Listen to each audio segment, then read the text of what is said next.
Today here I got Harmony Quinoa, free and organic tricolor quinoa. You can also call rainbow quinoa. This quinoa is having three colors, white, brown and black colors. Let me open and show you.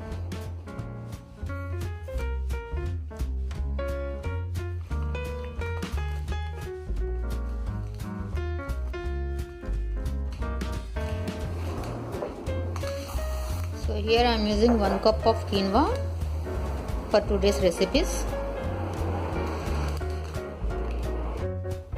So this is the tricolor quinoa, you can see.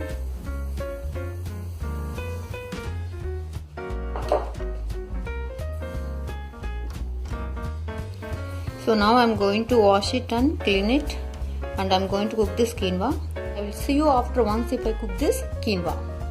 Here for the first time, please watch my previous video how to cook and clean the quinoa.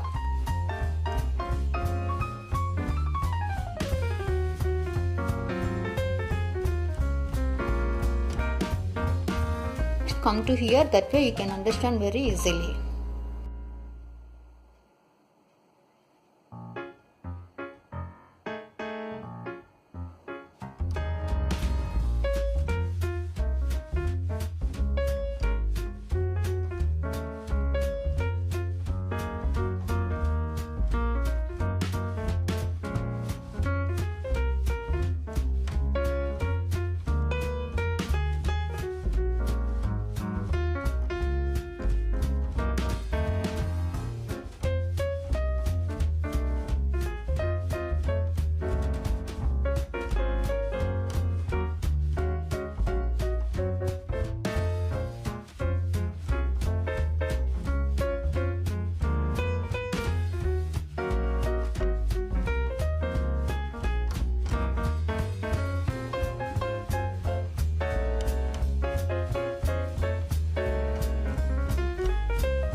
Being here today. If you like my video, please give thumbs up and share with your family and friends. I will see you in my next video. Bye.